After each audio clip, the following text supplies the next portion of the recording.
about this. What do you intend to do with it? Why do you care? You did your job well. Now keep your word.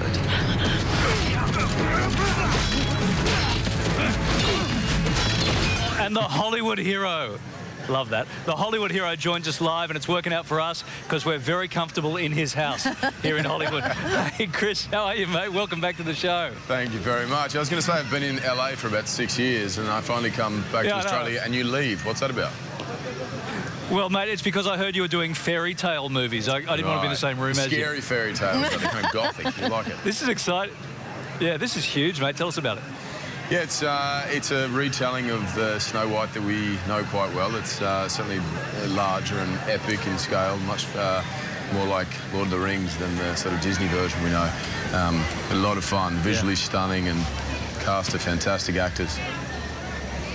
Now, you're starring alongside Charlize Theron and Kristen Stewart in this, two of Hollywood's, biggest stars right now. What do they like to work with? Are they more intimidated by you, or you by them, or are we all even here?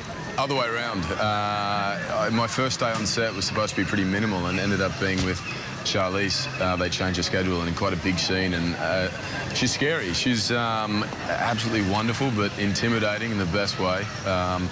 Certainly someone you don't want to be on the wrong side of, but a lot of fun. Mate, we've just spoken to Alan Dale, of course, formerly of Ramsay Street. Now, here you are over there, but, over here all the way from Summer Bay. If you're turning up to these auditions, is this the way it works now? I've been in Home and Away, or I've been in Neighbours, and you just go straight to the front of the queue, because that's how it appears. It's funny, because you say to someone over there, yeah, I worked on a TV show, and they're like, oh, which one, Home and Away or Neighbours? And they're the only two that exist in our history. And right. Look, when you say, Heath Ledger was on one, and Russell Crowe was on one, and Guy Pearce, and, the list goes on of people who've sort of come from these shows over there. And for me, it was just the best training I could have had. It was 5 days a week in front of a camera for 3 years, and with a bunch of great people. And to be honest, that set, or a $200 million set, at the end of the day is the same thing. They're a bit bigger, but it's actors, camera, crew, and the same sort of attitude. Yeah. What's next then for you, Chris? Well, I did a film with Ron Howard called Rush. It was a Formula One movie based in the 70s around two guys that existed then and were rivals, James Hunt and Niki Lauda.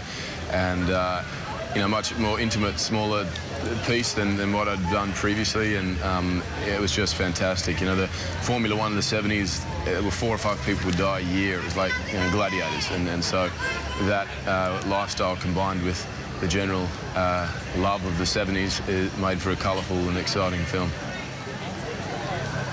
Yeah. Mate, you get to have a little bit of fun while you're home. I know these movie things can be so crazy busy for you guys. You get to have a little bit of time with the family?